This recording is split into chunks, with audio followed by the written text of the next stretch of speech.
Touch let's हमला सभी को नमस्कार। आई एम बैक और कुछ हफ्ते से वीडियो नहीं बना पाई। I am very sorry.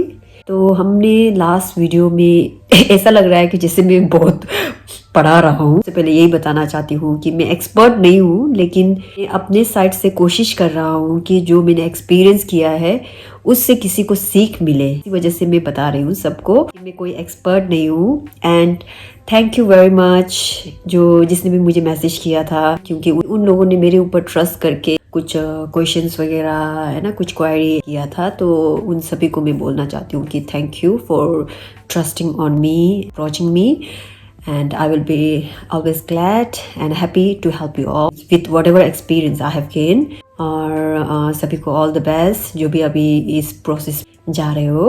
ज़्यादा वक्त नहीं लूँगी, वीडियो शुरू करना चाहती हूँ। अभी तक मैंने अपने प्रीवियस वीडियोस में क्या क्या बोला है कि हमें फर्स्ट स्टेप में इंग्लिश एग्ज़ाम क्लियर करना होता है, उसके बाद हमें अच्छे से एक सीवी बनाना होता है, सीवी के बाद हमें स्क्रीनिंग इंटरव्यू के लिए कॉल आएंगे। ये सारी चीज़ आप मेरे प्रीवियस वीडियोस में जाके आप देख सकते हो। मेरे जो चैनल है उसमें मैंने ना पार्ट डिवाइड किया हुआ है। डेली वीडियोस जो मैं अपने दोस्तों के साथ जो मैं डेली करती हूँ उस चीज़ के बताया है, और उसके साथ साथ जो मेरे एक्सपीरियंस को सुनना चाहते हैं, जो मेरे एक्सपीरियंस से सीखना चाहते हैं, उन लोगों के लिए मैंने सी ब्लॉग बनाया है, जैसे कि इंडिया टू आयरलैंड करके एक फोल्डर में डाला हुआ है। ये नहीं चाहती हूँ कि सब मेरे वीडियोस को देखे, है ना। तो जिसको भी जो भी ज़रूरत है वो देख सकते हैं। अगर आप लोग मेरे एक्सपीरियंस को सुनना चाहते हो कि मैं इंडिया से यहाँ कैसे आई, उसके लिए आप मेरे वो फोल्डर में जा सकते हो, इंडिया टू आयरलैंड। और अगर आप लोग देखना चाहते हो कि हम आयरलैंड में कैसे रहते हैं, तो आप मेरे डेली व्लॉग्स में देख सकते हो, है ना। कभी कभी क्या होता है कि हमें ना किसी की ज़िंदगी के बारे में इतना इंटरेस्ट नहीं होते, और फिर भी हमें ना देखने में ना मज़ा आता है। तो डेली वीडियोस से ना जो मैं रूटीन करती हूँ वो देखना है तो आप डेली व्लॉग्स में भी जा सकते हो। वरना आप लोग जो है जिसको भी इंडिया से आयरलैंड कैसे आना है, उन लोगों को बस मैंने एक फोल्डर बना के रखा है, लोग वो देख सकते हैं। तो वहाँ पे मैंने सब डाला हुआ है, जैसे कि आपको कैसे फर्स्ट स्टेप करना है, सेकेंड स्टेप करना है, थर्ड स्टेप करना है, और उन चीज़ों के लिए आपको क्या क्या ध्यान रखना है, क्या क्या डॉक्यूमेंट्स चाहिए। प्लीज़ उस चीज़ के लिए आप प्रीवियस वीडियोस देख सकते हो। तो आज जो है मैं प्रीवियस वीडियो को कंटिन्यू करना चाहती हूँ। उस वीडियो में मैंने बोला था कि आप लोगों को अच्छे सीवी प्रिपेयर करने के बाद आप लोग जब सबमिट करते हो तो उसके बाद आप लोगों को एक स्क्रीनिंग कॉल के लिए मेल आएंगे। सो स्क्रीनिंग कॉल जो है वो इंटरव्यू कॉल नहीं है, यहाँ तक मैंने एक्सपीरियंस किया है। स्क्रीनिंग कॉल में आपके जो पूरा क्वालिफिकेशन है वो सारे वेरीफाई करते हैं। जो हमारी एजेंसी है वो हमें वेरीफाई करेंगे कि हम किसी हॉस्पिटल को रेफर करने के लायक है कि नहीं।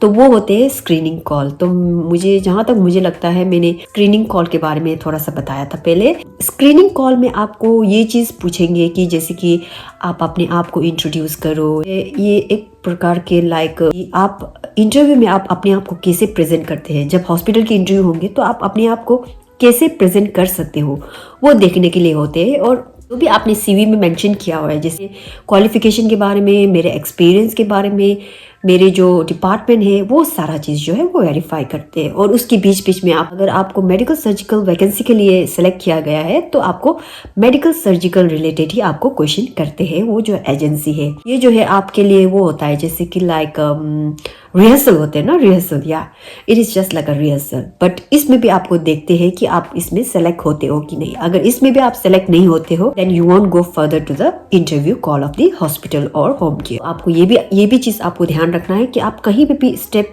फॉरवर्ड करते हो, बचपना मत करना, नेग्लिजेंस मत करना, कि इजी टेक भी मत करना। ओके, आपको पता है कि जब आप इजी टेक करते हो तो क्या हो सकता है, जैसे कि हम ओईटी एग्जाम भी प्रिपेयर करते हो, कभी कभी हमें ना उसको लाइटली ले लेते हैं। तो जब हम ओईटी एग्जाम को भी लाइटली ले लेते हैं तो क्या होता है, हमें ना वो स्कोरिंग नहीं कर सकते। It's just like that. को सारा चीज जो है आपको सीरियसली लेना है, ऑनेस्टी के साथ मूव ऑन करना होता है। ये नहीं कि आप फर्जी के कुछ भी बना लो, फर्जी के कुछ भी बता दो। It is not like that. आपको सब चीज़ ऑनेस्टी के साथ आपको मूव फॉरवर्ड करना होता है। जब आप स्क्रीनिंग कॉल जो है ऐसे करके आप क्लियर कर लेते हो, then your agency will send you one mail, जो है आपको मेल करेंगे कि आप स्क्रीनिंग कॉल क्लियर कर चुके हो और हमने आपको एक हॉस्पिटल, जो भी हॉस्पिटल हो या वो एक हॉस्पिटल के लिए आपको हम इंटरव्यू के लिए आप प्रिपेयर करेंगे कर। सो इट रियली डिपेंड्स कि आपके एजेंसी जो है, आपको जो हायरिंग करने वाले एजेंसी है वो कैसा है। तो मेरे हिसाब से my agency was very good, I really recommend. And मेरे हिसाब से कौन सी एजेंसी अच्छा है वो मैंने अपनी प्रीवियस वीडियो में भी बताया था, तो you can go back and then have a look on all agency you can trust as per my experience. और उसके बाद जो है आपके इंटरव्यू आते हैं। सो आज की वीडियो जो है फाइनली है, आप जब स्क्रीनिंग कॉल क्लियर करते हो और आपको जब मेल आते हैं कि you have clear your screening call and you are like you have appointment for your hospital interview for this करके आएंगे, तो that is a very good news for you. अब आपको ये इंटरव्यू जो है वो बहुत अच्छे से प्रिपेयर करना होता है। फाइनली आज के वीडियो में मैं आप लोग को बताना चाहती हूँ कि जब आपको इंटरव्यू कॉल आते हैं तो आप अपने आप को कैसे प्रिपेयर कर सकते हो। मैंने पहले भी आपको बताया था कि आई एम नॉट एक्सपर्ट, लेकिन मैं अपने एक्सपीरियंस के हिसाब से मैं बताना चाहती हूँ। Whenever you are preparing for your exam exam नहीं सॉरी, अब एग्जाम दे के ना ऐसे हो गया है कि भैया एग्जाम ही एग्जाम आता है मुझसे। Whenever you are preparing for your interview, आपको कैसे अपने आप को तैयार करना है। जैसे कि होते हम एक जंग के लिए जा रहा है तो हम अपने वेपन को है ना शार्प करके सब कुछ करके रेडी करते हैं ना, वैसे ही आपको तैयार करना है। वो भी हमारे लिए एक जंग ही होता है। इंटरव्यू के लिए आप जब प्रिपेयर करते हो तो मेरे एक्सपीरियंस के हिसाब से सबसे पहले जो है आपको बहुत ऑनेस्ट होना चाहिए। ऑनेस्ट मतलब वही फर्जी के ऐसे मत बोल, जो आप हो वही आपको बताना होता है और जो आप नहीं हो वो मत बताना। इट इज नॉट लाइक कि आप किसी को इम्प्रेस करने के लिए सब कुछ बक दो, ऐसा नहीं है। आपको ये सारा चीज आपको ध्यान रखना है और जो आप हो वो ऑनेस्टी के साथ आपको प्रेजेंट करना होता है, बिकॉज जो ऑपोजिट पर्सन है वो भी एक इंसान है, एक्सपीरियंस है। सबसे पहले जो है मेरे एक्सपीरियंस के हिसाब से मुझे तो कि ये नहीं बोला कि प्रेजेंट योरसेल्फ, यहाँ पे मुझे ना बहुत लोगों ने हेल्प किया था। Means like to prepare for my interview मुझे बहुत लोगों ने, मैंने ऐसे कोई ट्यूशन ऐसा कुछ भी नहीं लिया था। जहाँ तक मेरे को सुनने में आया इंटरव्यू के लिए भी कुछ क्लास सेशन अटेंड करते हैं करके मैंने सुना था। I have never attended such classes, लेकिन जिसको भी मैं जानती हूँ उसे सुना था कि हमें क्या क्या पूछ सकते हैं ऐसा टाइप का ना। तो ये चीज़ ने भी मुझे बहुत हेल्प किया था and thank you very much for them for guiding मी। चलो ठीक है, तो फिर मैं अपने एक्सपीरियंस बारे में बताना चाहती हूँ। तो जब आप इंटरव्यू देते हो उस टाइम पे सबसे पहले आपको अपने आप को प्रेजेंट करने के लिए बोलते हैं। तो मेरे केस में मुझे प्रेजेंट करने के लिए नहीं बोला, may be because I have very strong background of my profession. लेकिन प्लीज जब आप लोग अपने आप को प्रिपेयर करते हो तो अपने बारे में अच्छे से प्रेजेंट करना सीख लो। सबसे पहले आप कौन हो, कहाँ से आए हो और आपने कहाँ से पढ़ाई किया था, आपके एक्सपीरियंस कहाँ कहाँ है, और उस हॉस्पिटल में जहाँ तक आपने एक्सपीरियंस किया था आपने क्या क्या चैलेंजेस आपने फेस किया है, और जो भी आपके गुड पॉइंट्स है वो सारा चीज, और हो सके तो अपना वीकनेस भी आप अपने साथ में ले लो, स्ट्रेंथ भी अपने साथ में ले लो। ये सारा चीज है ना आप अच्छे से, तो आप जानते हो कि आप कैसे हो। ये मैं ये तो नहीं बता पाऊंगी कि आप अपने आप को ऐसे प्रेजेंट करो, because you are the one who know yourself. सबसे अच्छा आपको कौन जानता है, आप ही जानते हो। तो अपने आप को कैसे प्रेजेंट करना है, you have to prepare by yourself, okay. और जैसे कि मैंने पहले भी बताया था, you have to be very honest. ये चीज जो है आपके दिमाग में रख लो। तो ऑनेस्ट होना जो है वो बहुत इम्पोर्टेंट है। उसके बाद जब आप अपने आप को प्रेजेंट कर लेते हो तो अपने आप ही उधर से सवाल आ जाएंगे। जहाँ तक मुझे लगता है वो लोग है ना आपको अनवांटेड क्वेश्चन नहीं पूछेंगे। इस डिपार्टमेंट के लिए आपको इंटरव्यू लिया जा रहा है, मेरे ये बाल जो है वो बहुत उड़े जा रहा है, आपके जो डिपार्टमेंट है उसके बारे में ही आपको पूछा जाएंगे। लाइक अगर आप मेडिकल सर्जिकल के लिए हो या कार्डियोलॉजी के लिए हो, किसी भी डिपार्टमेंट के लिए हो, तो आपको उसी डिपार्टमेंट के रिलेटेड आपको क्वेश्चन पूछा जाएंगे। सर्जिकल है तो सर्जिकल कॉम्प्लिकेशंस, तो ये सारा चीज आपको क्वेश्चन पूछेंगे। जहाँ तक मुझे लगता है ऐसे नहीं पूछेंगे कि what is pneumonia, what is nursing, what is GCS means Glasgow Coma Scale, yeah. So they won't be asking you like that. What they want to know is if the patient GCS is getting down, and or when you will consider is low, and what action you will take, and what will be the outcome after taking that action. So ये चीज जो है वो जानना चाहते हैं। तो मैंने जैसे बोला कि आपको ऐसे थ्योरी वाला जैसे क्वेश्चन होते हैं ना, ज्यादातर वो लोग प्रिफर नहीं करते हैं, जहां तक मुझे लगता है। तो वो लोग क्या जानना चाहते हैं कि कुछ भी सिचुएशन होते हैं जैसे कि पेशेंट की जीसीएस डाउन हो रहा है, आप कैसे आइडेंटिफाई करेंगे? This is just an example, okay. Patient की सिचुएशन आपने आइडेंटिफाई कर लिया तो as a nurse what you will do, what action you will take, ये हो गया दूसरा। and after that they want to know what will be the outcome after your actions, तो ये सारा चीज आपसे वो जानना चाहते हैं। तो this is just an example, same like that, patient theatre से आ गए आपके डिपार्टमेंट में या आपके आईसीयू में, उसके बाद क्या क्या कॉम्प्लिकेशंस हो सकते हैं और वो कॉम्प्लिकेशन को आप कैसे आइडेंटिफाई करेंगे, एंड वो कॉम्प्लिकेशन आपने आइडेंटिफाई कर लिया तो आप क्या एक्शन लेंगे, और आपके वो जो एक्शन है that should be effective, right? उस एक्शन के बाद आपका आउटकम क्या होगा? You got my point, right?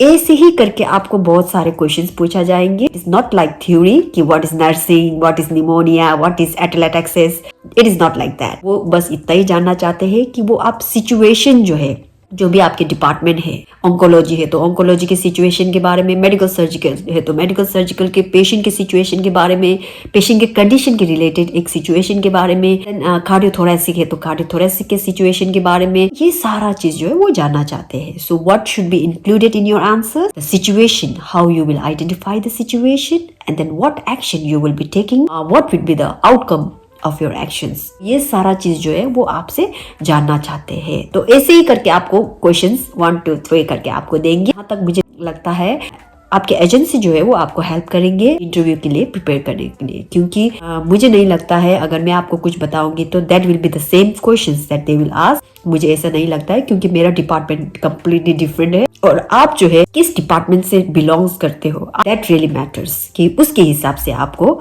क्या क्या क्वेश्चन पूछा जाएंगे वो डिपेंड करते हैं।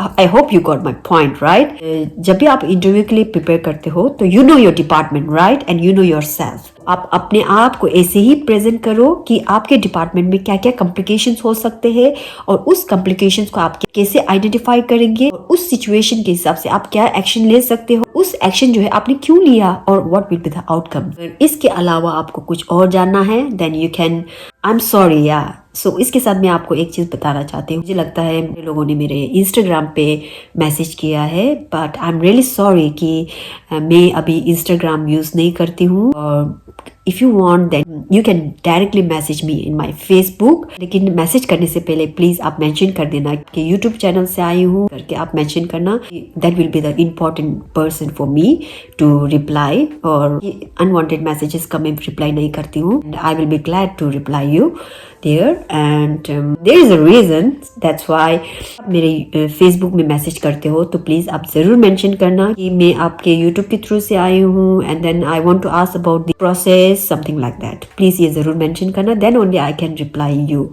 So this is all about how you have to prepare for your interview, and along with that मैं ये एक चीज जरूर ऐड करना चाहती हूँ। कहीं पे भी आप इंटरव्यू में स्टक हो जाते हो, जैसे कि लाइक आपको कुछ क्वेश्चन किया गया और आपको पता नहीं है and you have never experienced challenges, उस टाइम पे आपको ऐसे घबराना नहीं है। जस्ट आप इतना ही बता दो कि मैंने कभी भी ऐसे चैलेंजेस फेस नहीं किया है। अगर फ्यूचर में ऐसे, अगर आपके पास जॉब है तो आप बता सकते हो फ्यूचर में कभी ऐसे चैलेंजेस फेस किया तो मैं ये करूंगी वो करूंगी, आप बता सकते हो। बट अगर आपने कभी भी चैलेंजेस फेस नहीं किया है और आपको पता नहीं है क्या करना है, then you can directly reply in a polite way that मैंने कभी भी ऐसे एक्सपीरियंस नहीं किया है एंड मैं ऐसी चीज को एक्सपीरियंस करने के लिए तैयार हूँ and I am ready to learn something new. आप ये चीज आप उनको बता सकते हो। यहाँ पे क्या चीज प्रूव करते हैं आप अपने आप को कि you are eager to learn and you are very honest. Nursing के क्वालिफिकेशन में आते हैं, so it's good to be honest every time. मैं जस्ट इंटरव्यू के लिए नहीं बोल रही आपको ऑनेस्ट होना चाहिए। ये बोलना चाहती हूँ कि आप कभी भी लाइफ में भी होते हैं ना, तो आपको ऑनेस्ट होना बहुत जरूरी है। जब आप ऑनेस्ट होते हो then only the opposite person will trust you. और हम किसको हम अपने साथ रखना चाहते हैं, जिसको हम ट्रस्ट करते हैं। So whenever you are prepared you have to be very honest, okay, and prepare yourself to the best level. और जब भी आप किसी चीज में अटक गए हो, डू नॉट गेट पैनिक। भी एक इंसान है, नहीं पता है तो आप अपने आप को ऑनेस्टली प्रेजेंट कर लो।